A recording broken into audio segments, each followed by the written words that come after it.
Hello everyone, welcome to Jha sir academy for IAS.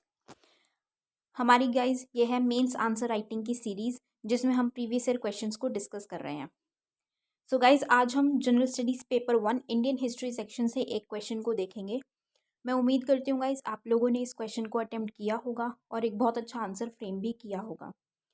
So guys आज हम mid 18th century में क्या political framework था, किस तरीके से रन करा था, हम उसके बारे में पढ़ेंगे। तो जहाँ पे गाइज अपने मॉडर्न हिस्ट्री के नोट्स बना रहे हैं वहाँ पे जो आपको अच्छे पॉइंट्स मिलने वाले हैं आज उनको क्लब करके रखिएगा, राइट। वो आपको इन फ्यूचर बहुत हेल्प करेंगे। स्टार्ट करने से पहले गाइज मैं आपको अपने कोर्सेज के बारे में बता दूँ तो गाइज सबसे पहले तो स्टार्ट करने से पहले डिस्क्रिप्शन बॉक्स में आपको हमारा टेलीग्राम का लिंक मिल जाएगा। आप वहाँ से टेलीग्राम लिंक से ज्वाइन कर सकते हैं हमारे टेलीग्राम चैनल को, जहाँ पे आपको पीडीएफ्स और जो सेशंस कंडक्ट होते हैं, करंट अफेयर्स हैं और जो भी वीडियोस हैं वहाँ उनकी आपको वहाँ पे लिंक दे दी जाएगी फ्री ऑफ कॉस्ट। और गाइज अगर आप सीरियसली प्रिपेयर कर रहे हैं तो बिल्कुल रेगुलरली गाइज डेडिकेटेडली हमारे करंट अफेयर्स को फॉलो कीजिए। Jha sir academy for IAS पे आपको जो भी करंट अफेयर्स कराए जाएंगे गारंटीड आपको उनसे बाहर का किसी भी एग्जाम में नहीं पूछा जाएगा। कंप्लीट करंट अफेयर्स आपको कवर करा दिए जाएंगे यहाँ पे। और गाइज हमारा एक जीएस का बैच भी है, जीएस का बैच ज़रूर ज्वाइन कीजिएगा। उसमें आपको जीएस 1, 2, 3, 4 सभी की प्रिपरेशन करवाई जाएगी।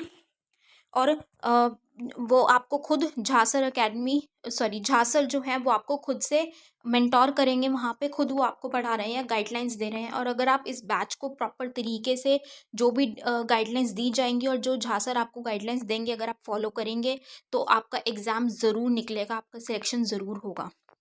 और गाइज हमारा मेंस आंसर राइटिंग का भी बैच है जो आप ज्वाइन करिएगा, जिसमें आपको 500+ क्वेश्चंस की प्रैक्टिस कराई जाएगी। और हमारी एक्सपर्ट फैकल्टी हैं जो आपकी कॉपीज़ को चेक करेंगे और आपकी मिस्टेक्स बताएंगे कि किस तरीके से आपको इम्प्रूव करना है, राइट। और उसी के साथ आपको सैम्पल आंसर भी दिए जाएंगे और वीडियो सोल्यूशन भी दिया जाएगा उस पर्टिकुलर क्वेश्चन से रिलेटेड।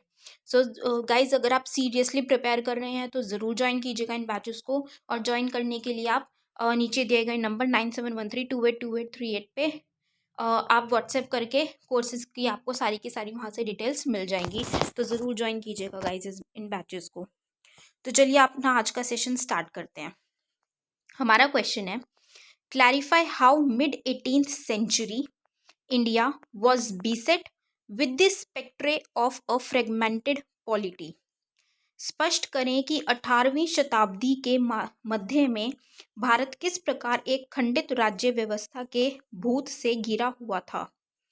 तो बेसिकली गाइज ये question GS1 Indian history section से है और ये क्वेश्चन यूपीएससी ने 2017 में पूछा था। तो गाइज जब हम इस क्वेश्चन की बात करेंगे तो इस क्वेश्चन में हमसे मिड 18th सेंचुरी मतलब कि जो 1700s का जो मिड था उसकी पूछा गया है हमसे कि उस टाइम पे ऐसी क्या पॉलिटिकल सिचुएशन थी या क्या ऐसी ट्रबल आ रहा था, क्या दिक्कतें आ रही थी उस टाइम पे जो सब कुछ मतलब टूट गया था, फ्रैगमेंट्स होते हुए हमें दिख रहे थे या खंडित राज्य थे, मतलब कि वो टूट गए थे। जैसे एक यूनियन देखने को मिलता है ना कि एक पूरा का पूरा इकट्ठा होके है, तो वो नहीं थी, यूनिटी नहीं थी, बल्कि फ्रैगमेंटेड था, टूटा हुआ देखने को मिल रहा था। कहीं पे कोई इंडिपेंडेंटली रूल कर रहा है, कहीं पे कोई कर रहा है, ठीक है, कहीं पे भी एक कोऑर्डिनेशन नहीं था। तो उसका क्या रीजन है, किस तरीके से ये हुआ, क्या उसका हमें कारण देखने को मिल रहा है। तो इस क्वेश्चन में गाइज हम लोग इंट्रोडक्शन में बात करेंगे कि मिड 18th सेंचुरी में क्या किस तरीके से चल रहा था, कौन उस टाइम पे रूलिंग पे था, और वहाँ के हम थोड़ा सा क्रक्स देंगे। फिर हम अपने मेन पार्ट में रीजंस बताएंगे कि किस वजह से या किस तरीके से वो फ्रैगमेंट हुए थे या क्या क्या रीजंस थे जिस वजह से ये हमें फ्रैगमेंट्स देखने को मिले थे कि जो राज्य टूट गए थे, ठीक है, बहुत सारे पार्ट्स हमें देखने को मिले थे, तो वो क्यों देखने को मिले थे। एंड में हम उसको कंक्लूड करते हुए अपने आंसर को फिनिश करेंगे। तो चलिए गाइस स्टार्ट करते हैं। The first half of the 18th century, first half का क्या मतलब है, 1750 तक का जो पीरियड था, मतलब 1700 से 1750 तक का जो पीरियड था उसकी बात हो रही है। तो 1700 से 1750 की जब हम बात करें तो वहाँ पे ना हमें बहुत डिक्लाइन देखने को मिल रहा था, मतलब पतन देखने को मिल रहा था जो एम्पायर था, ठीक है। और डिसइंटीग्रेशन मतलब विघटन, डिसइंटीग्रेशन किसका देखने को मिल रहा था, उस टाइम पे मुगल एम्पायर रन कर रहा था, राइट। तो उसका हमें डिसइंटीग्रेशन देखने को मिला और अलग अलग जो एक यूनिफाइड था जो मुगल के टाइम पे भी हमें स्टार्टिंग में देखने को मिला था 1700s तक, कि पूरी यूनिफाइड इकोनॉमी बनाई हुई थी, तो वो हमें टूटती हुई नजर आई, बिखरती हुई नजर आई। और वहाँ पे जो पावरफुल रूलर्स थे, जो एक तरीके से मुगल एम्पायर के अंडर एज अ गवर्नर काम कर रहे थे, वो पावरफुल हो गए और उन्होंने अपनी अपनी इंडिपेंडेंटली अलग अलग स्टेट्स में रूल करना शुरू कर दिया। अब वो क्यों हुआ था, क्योंकि औरंगजेब था जो हमारा, अगर 1700s के टाइम पे देखें तो औरंगजेब उस टाइम पे रूल कर रहा था। औरंगजेब की जब डेथ हुई तो औरंगजेब ने इतना ज़्यादा इकोनॉमिकली मतलब फाइनेंशियल इतना लॉस कर दिया था, ठीक है, वॉर्स में और वेरियस चीज़ों में, और बहुत ज़्यादा, क्योंकि वो उनका एटीट्यूड जो था वो बहुत रूड था। तो उन्होंने, एक तो रिलीजियस टॉलरेंस भी नहीं था, तो बहुत सारी चीज़ों में अगर हम रिलीजियस की बात करें, सोसाइटी के उस पर बात करें, तो एक्सप्लॉइटेशन भी बहुत ज़्यादा हुआ था। और उन्होंने टैक्सेस भी, जैसे एग्रीकल्चर वगैरह है, उनसे टैक्सेस लेना शुरू कर दिया था, है। इकोनॉमी से, कि बहुत ज़्यादा वॉर की वजह से इकोनॉमी भी, फाइनेंशियल क्राइसिस भी देखने को मिला था, ट्रेजरी में बहुत ज़्यादा अमाउंट यूज अप हो चुका था, ठीक है। तो और जो उनके थे वहाँ पे, उनके अंडर एक्सप्लॉइटेशन भी बहुत ज़्यादा देखने को मिल रहा था, तो उनके बाद वहाँ पे इकोनॉमी की कंडीशन डाउन आई थी। अब क्या होता कि अगर औरंगजेब के बाद जो उनके सक्सेसर थे, अगर वो पावरफुल होते और वो इतने केपेबल, मतलब कैपेबिलिटी उनमें इतनी ज़्यादा होती कि वो उसको वापस से इकोनॉमी को ऊपर उठा सकते, तो क्या होता, वापस से जो मुगल एम्पायर है वो अच्छे तरीके से करता काम। लेकिन उनके जो सक्सेसर्स थे वो कुछ इतने केपेबल नहीं थे, या कुछ ज़्यादा वीक थे, जिस वजह से ये जो एम्पायर है जो थोड़ा सा डाउनफॉल पे गया at the end of Aurangzeb's rain. तो जब औरंगजेब के शासनकाल में जब ये थोड़ा सा डाउनफॉल पे आया, तो उस टाइम पे जो उनके सक्सेसर से जो आने वाले थे, जिन्होंने रूल करना शुरू किया, वो भी या तो कमज़ोर थे, या फिर उनमें इतनी ताकत ही नहीं थी, मतलब इतनी कैपेबिलिटीज़ नहीं थी, उनकी स्किल्स इतनी नहीं थी कि वो रन कर पाएँ प्रॉपरली, ठीक है। जिसकी वजह से ये हमें डिसइंटीग्रेशन, या जो इंडिपेंडेंट रूलर्स आने लग गए ना, जो गवर्नर्स थे, सामंत थे, जो पावरफुल थे, ठीक है, तो उन वो लोगों ने क्या किया, इंडिपेंडेंटली अपना रूल करना शुरू कर दिया। क्यों? अब lack of strong central authority, क्योंकि वही मैंने बात की कि जो औरंगजेब के बाद जो सक्सेसर्स थे वो इतने ज़्यादा केपेबल नहीं थे, या वो बहुत ज़्यादा वीक थे, तो प्रॉपर तरीके से क्या हो रहा था, काम हो ही नहीं पा रहा था। तो एक स्ट्रॉन्ग सेंट्रल अथॉरिटी, मजबूत जो अथॉरिटी है बीच में, वो नहीं थी, जिसकी वजह से रीजनल पावर जो थी वो कम हो गई, और वहाँ पे कुछ इंडिपेंडेंट रूलर्स ने रूल करना शुरू कर दिया, और बाकी जहाँ पे रीजनल पावर भी इतनी ज़्यादा स्ट्रांग नहीं थी, मतलब वेरियस स्टेट्स में जहाँ पे पावर भी इतनी ज़्यादा स्ट्रांग नहीं थी, कोई रूलर इतना स्ट्रांग नहीं था, वहाँ पे फॉरेन विदेशी पावर ने वहाँ पे अपना कब्जा करना शुरू किया। जो फॉरेन पावर थी उनका राइज होना हमें देखने को मिला, राइट। तो ये छोटा सा एक इंट्रोडक्शन था जिसमें हमने अभी मैंने आपको एक्सप्लेन करने में बताया, बट यहाँ पे हमने 2-3 लाइंस में पूरा का पूरा एक्सप्लेन कर दिया कि किस तरीके से ये फ्रेगमेंट किस वजह से हुआ मेनली। अब फैक्टर्स क्या थे, तो हम थोड़ा सा डिटेल में यहाँ पे बात करेंगे कि किस किस तरीके से फैक्टर्स थे। First is the Mughal court saw a host of weak emperors in succession, emperors who were incapable to command the glorious empire and would rather indulge in wasteful extravagance of pomp and show। मतलब क्या था कि वही जो हमने अभी मैंने आपको बताया कि मुगल्स में जो औरंगजेब की जब 1707 में 1707 में जब औरंगजेब की डेथ हुई, मृत्यु हुई, तो उसके बाद जो उनके सक्सेसर्स थे, जो आने वाले थे औरंगजेब के बाद के जो रूलर्स थे जिन्होंने वहाँ पे शासन किया, वो वीक थे, वो इतने केपेबल नहीं थे कि वो एम्पायर को चला सकें। इतने केपेबल ना होने के लिए उन्होंने क्या किया, इकोनॉमी को ऊपर उठाने के लिए, या जो फाइनेंशियल क्राइसिस था, ठीक है, जो अर्थव्यवस्था हमें नीचे जाती हुई दिख रही थी, उस पर उन्होंने कुछ काम नहीं किया। और उन्होंने बल्कि क्या किया, और ज़्यादा उसको बढ़ावा दिया। जो फाइनेंशियल क्रंच हो रहा था, मतलब पैसा उन्होंने और ज़्यादा बहाया। किस तरीके से? अपनी पॉम्प एंड शो में, मतलब बहुत ज़्यादा वेस्टफुल एक्स्ट्रावेगेंस, वेस्ट किया पैसा किस पे? अपनी वाहवाही कराने में। Court rooms became king makers ground for treachery and war of succession became recurrent. कि जो एम्पायर था या कोर्ट रूम था, मतलब जहाँ पे जो शासक था, जो रूलर था, वो रहा बैठते थे, डिसीजंस लेते थे। तो अब उसको एक तरीके से डिसीजन लेने के लिए, वेलफेयर के लिए, या प्रॉपर जो अर्थव्यवस्था है उसको अच्छे से चलाने के लिए यूज़ नहीं हो रहा था वो, बल्कि वो किस लिए यूज़ हो रहा था? धोखाधड़ी करने के लिए। ठीक है, एक दूसरे को धोखा दे रहे हैं, और क्या कर रहे हैं? सीट के लिए, वहां पे रूल करने के लिए, शासन करने के लिए लड़ रहे हैं, सक्सीड करने के लिए। तो वॉर ऑफ सक्सेशन जो है वो रूटीन में आ गया, कि एक दूसरे को मार रहे हैं या धोखा कर रहे हैं, ताकि वो अपना कोई लव्ड वंस को वहां पे प्लेस कर पाए गद्दी पे, या फिर वो खुद उस गद्दी पे जाके बैठ जाएं एक रूलर के तौर पे। लेकिन एक्चुअल में जो काम किया जाना चाहिए था, वो किसी ने काम नहीं किया, जिसकी वजह से वो हमें टूटती हुई, क्योंकि पावर वहां पे काम हो ही कर ही नहीं रही थी जो पावर काम करनी चाहिए थी, जिसकी वजह से ये हमें फ्रेगमेंटेशन, मतलब टूटता हुआ हमें इंडिया देखने को मिला, वेरियस स्टेट्स टूटती हुई देखने को मिली। Next is a number of powerful kingdoms such as Bengal, Awadh, Hyderabad and Mysore arose and became virtually independent from the Mughal empire. अब क्या हुआ? क्योंकि कोर्ट रूम्स थे, जो थे जहाँ पे शासन किया जाता था, जो वहाँ के रूम्स थे, एक्चुअल में वहाँ पे जो काम किया जाना चाहिए था वो तो नहीं हो रहा था। वेलफेयर के लिए या हमारी इकोनॉमी के लिए, कंट्री के लिए, किसी के बेटरमेंट के लिए नहीं हो रहा था। वो सिर्फ अपने फायदे में हो रहा था, कि हमें तो सिर्फ गद्दी चाहिए। ठीक है, तो जैसे थोड़ा थोड़ा अगर हम देखें, सिर्फ बोलने के लिए, आंसर में लिखने के लिए नहीं है, समझाने के पर्पज से, कि थोड़ा थोड़ा अगर हम मान लीजिए गवर्नमेंट की बात करें, तो गवर्नमेंट इतना जितना वो बोलते हैं गद्दी पे आने के लिए, रूलिंग में आने के लिए, जितना वो बोलते हैं, उतना काम वो एक्चुअल में जब वो उस गद्दी पे बैठते हैं, उस रूलिंग पे आते हैं, वो काम नहीं करते।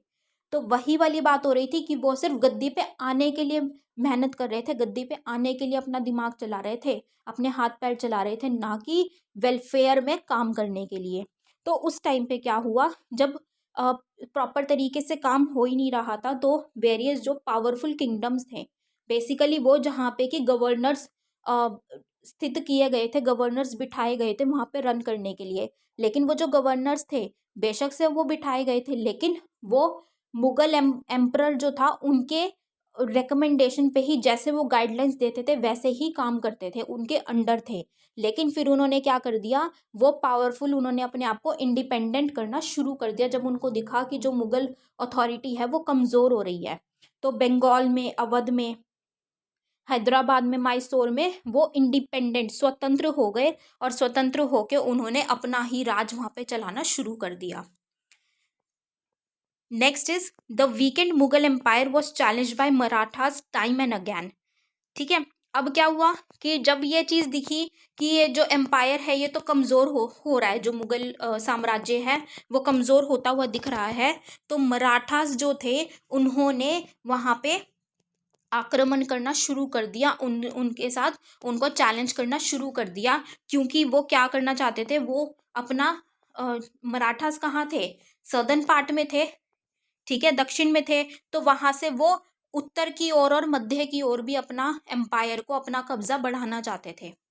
नॉर्थ में और सेंट्रल पार्ट्स में भी अपना रीजन, अपनी टेरिटरी को एक्सपैंड करना चाहते थे। तो इसीलिए वो वहाँ पे आक्रमण करने लग गए, अटैक्स करना उन्होंने शुरू कर दिया, जिसकी वजह से और ज़्यादा वहाँ की जो अर्थव्यवस्था और वहाँ का जो सब कुछ सोशल था, इकोनॉमिकल था, पॉलिटिकल, सब कुछ हैम्पर हो गया, सब कुछ टूटता चला गया।